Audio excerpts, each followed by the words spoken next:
अस्सलामुअलैकुम ګرانې ناظرینو، نن ما ستاسو لپاره چې تیار کړی دی او مونږه سپیشل د غوړي چې پخ کړی دی په کور کې تیار کړی په تاسو باندې بزو نن د غوړي د چای ریسیپیز د کومه چې په خولو د پاره به مونږه د ټول پیل راواخلو پتیلا او پاغي کې به مونږه سلور پیاله اوبو راوالو.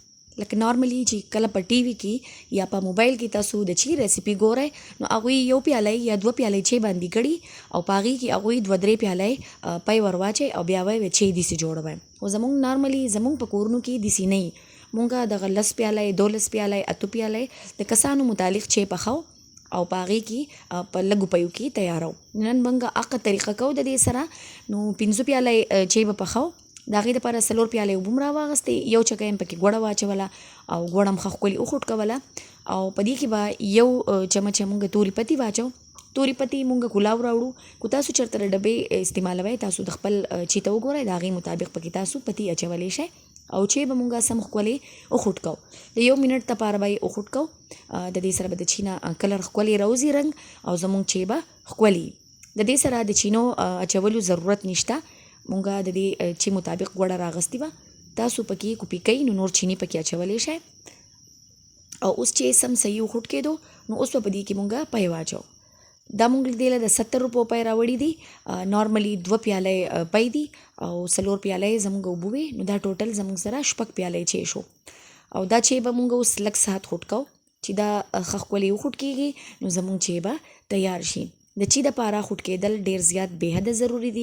نارملی مونږ د پلای استعمال نه کوو خو چې لکه تاسو بهترین چې تیارول غواړئ نو تاسو پلای راواخلئ او په هغې باندې به تاسو چې اړوئ را اړوئ. تقریبا د یو منټ پورې به تاسو چې په پلای باندې اړوئ را اړوئ چې ښه ښکلې مزیدار وخوټ کېږي.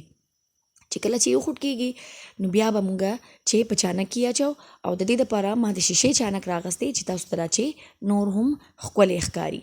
ځکه چې زمونږه د سلورو چانک دی انشاءالله بل ټایم به په تاسو باندې په هغې کې چې تیارولو ریسیپي وښیم او تاسو سکتی شئ چې ښه ښکلې وخوټ کېدو ښه مزیدار د غوړي چې او یو منټ دپاره به یې مونږ خوټ کوو نو چې به هله تیارېږي.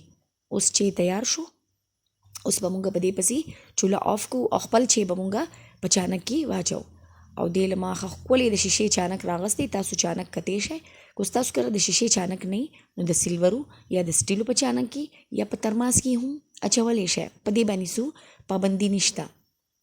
ښه زبردست چې تیار شو او دا به اوس مونږ په چانک کې واچو او کسان دې ته ډېر زیات په انتظار باندې ناست دي.